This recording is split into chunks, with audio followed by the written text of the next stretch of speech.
ഇത്തവണത്തെ A grade നേടിയ മിടുക്കിയാണ് നമ്മളോടൊപ്പം ഉള്ളത്. ഇത്തവണത്തെ കലോത്സവത്തെ സംബന്ധിച്ചിടത്തോളം നമുക്കൊരു നഷ്ടമുണ്ടായിട്ടുണ്ട്. ഒന്നിൽ കൂടുതൽ നഷ്ടമുണ്ടായി. പക്ഷെ നമ്മുടെ പ്രധാന വേദിയുടെ പേരറിയാം, MG നില എന്നാണ് പേര്. MG നഷ്ടപ്പെട്ടതിന് ശേഷം നമ്മൾ വീണ്ടും ഒരു കലാപരിപാടിയിലേക്ക്, കലോത്സവത്തിലേക്ക് കടക്കുകയാണ്. ആ സമയത്തൊക്കെ തന്നെ ചാനലുകളിലും പത്രങ്ങളിലും ഒക്കെ ഒന്നൊരു പേരായിരുന്നു സ്വർഗത്തിന്റെ വാതിൽ തുറക്കുന്നു എന്നുള്ളത്.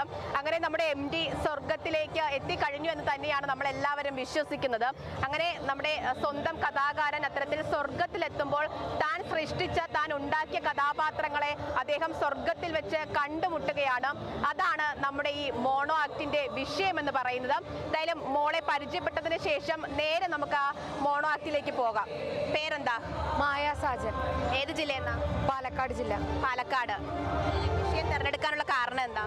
കാരണം നമ്മുടെ മലയാളികളുടെ ഒക്കെ ഒരു നഷ്ടമാണ് MT എന്ന് പറയുന്നത്. അപ്പം അദ്ദേഹത്തിനൊരു ട്രിബ്യൂട്ടായിട്ട് എൻ്റെ ആദ്യത്തെ സംസ്ഥാന കലോത്സവത്തിൽ ചെയ്യണം എന്ന് ഒരാഗ്രഹം തോന്നി. അപ്പം സാറാണ് എനിക്ക് കലാഭവൻ ഔഷാദാണ് എൻ്റെ സാറാണ് എനിക്ക് ഈ ടോപ്പിക്ക് തന്നത്.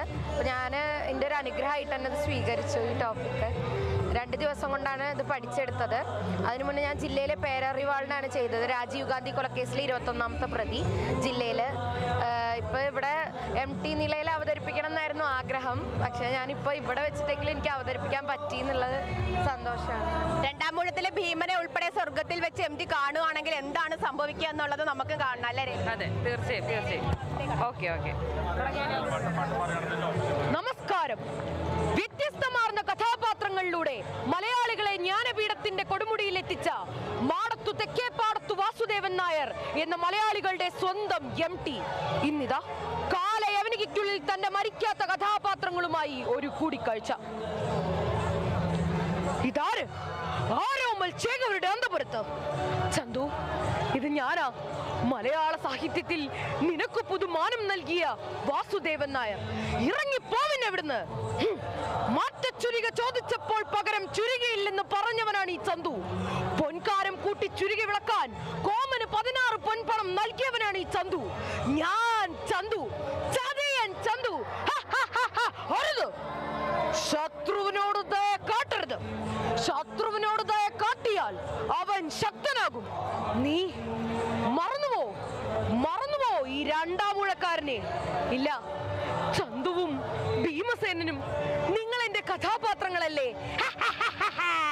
കഥാപാത്രങ്ങൾ. അപ്പൊ ഞാനോ? ചന്തു, ഇയാളാ എനിക്ക് ഭ്രാന്താണെന്ന് പറഞ്ഞത്. സത്യത്തിൽ എനിക്ക് ഭ്രാന്തില്ല ചന്തു. എനിക്ക് ഭ്രാന്തില്ല. ഭ്രാന്തില്ലാത്ത വേലായുധൻ, ഭ്രാന്തൻ വേലായുധൻ.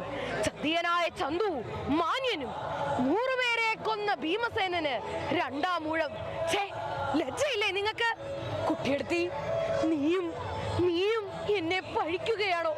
എങ്കിൽ പറ, എന്തിനാ എന്നെ കാണാൻ ചെയ്യില്ലെന്ന് പറഞ്ഞ് എൻ്റെ അമ്മയെ കൊണ്ട് എന്നെ തല്ലിച്ചത്? എടോ നൂല, ഇവർക്ക് ഇതൊന്നും മനസ്സിലാകില്ലടോ.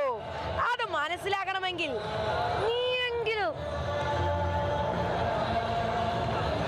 എന്റെ മമ്മൂഞ്ഞിനെ കണ്ട് പഠിക്കണമായിരുന്നു. വേണ്ട ബഷീറേ, നീ തന്നെ നിന്റെ മമ്മൂഞ്ഞിനെ 8കാലി മമ്മൂഞ്ഞെന്നല്ലേ വിളിക്കുന്നത്? എനിക്ക് അങ്ങനെ ഒരു 8കാലി ആകാൻ കഴിയില്ലടോ. കഴിയണമായിരുന്നു. അതിന് കഴിയാത്തോണ്ടല്ലേ താനൊരു ഫ്യൂഡലിസ്റ്റായി മാറിയത്. മാപ്പ്.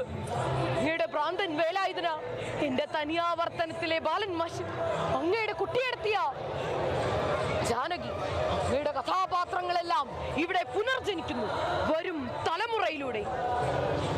ഗംഭീരമായിരുന്നു. കാരണം എത്ര കഥാപാത്രങ്ങളാണ് 1 മിനിറ്റിനുള്ളിൽ മിന്നി മാഞ്ഞു പോയത്. കാരണം ഇപ്പോഴും നടക്കുന്ന MT നിള എന്ന് പറയുന്ന വേദിക്ക് ഏറ്റവും അനുയോജ്യമായ ഒരു വിഷയം തന്നെയാണ്. അതോടൊപ്പം തന്നെ 2 ദിവസം കൊണ്ടെടുത്ത് തിരഞ്ഞെടുത്ത ടോപ്പിക്കാണിത്. നമ്മുടെ മോണോ ആക്ട് വേദി ഏതായിരുന്നു? മോണോ ആക്ട് വേദി നിർമ്മല ഭവൻ. വേദി 8 ആയിരുന്നു. വേദി 8 നിർമ്മല ഭവനിൽ വെച്ചാണ് മോണോ ആക്ട് മത്സരമായിട്ട് അവതരിപ്പിക്കാൻ കഴിഞ്ഞത്. പക്ഷേ അത് നിള MTയുടെ സൈഡിൽ കൂടി അവതരിപ്പിക്കാൻ കഴിഞ്ഞതിൽ എന്തോ നിയോഗം ഉള്ളതുപോലെ തോന്നുന്നു. എന്തായാലും വളരെ മനോഹരമായിരുന്നു. MT എന്ന് പറയുന്നത് നമ്മൾ കണ്ട് കേട്ട് ശീലിച്ച ചന്തുവിൽ നിന്നും ഭീമനിൽ നിന്നും അവർക്ക് പുതിയൊരു മാനം നൽകിയ ഒരു കഥാകാരൻ കൂടി തന്നെയായിരുന്നു. നമുക്ക് വലിയ നഷ്ടം സംഭവിക്കുന്നു, പക്ഷെ അദ്ദേഹം ഒരിക്കലും മാഞ്ഞു പോകുന്നില്ല. അദ്ദേഹത്തിന്റെ കഥാപാത്രങ്ങളിലൂടെ അദ്ദേഹം വീണ്ടും ജീവിക്കുന്നു. മോൾ അവതരിപ്പിച്ച ഈ മോണോ ആക്ടിലൂടെയും MT വാസുദേവൻ നായർ എന്ന പ്രഗത്ഭൻ നമുക്ക് ഉള്ളിൽ തന്നെ ഉണ്ട്, നമുക്ക് ചുറ്റും ജീവിച്ചിരിക്കുന്നത് പോലെ ഒരു അനുഭൂതി തോന്നുന്നു. എന്തായാലും ഭയങ്കര സന്തോഷം തോന്നി ഈ മോണോ ആക്ട് കേട്ടപ്പോൾ. മുഴുവനും കാണണമെന്ന് ആഗ്രഹം ഉണ്ടായിരുന്നു, പക്ഷേ നമ്മുടെ സമയക്കുറവ് കാരണം അതിന് പറ്റുന്നില്ല. എന്തായാലും A ഗ്രേഡോട് കൂടിയാണ് മോൾ നാട്ടിലേക്ക് മടങ്ങുന്നത്. കേരള വിഷൻ ന്യൂസിന്റെ എല്ലാവിധ ആശംസകളും നേരുകയാണ്. തീർച്ചയായും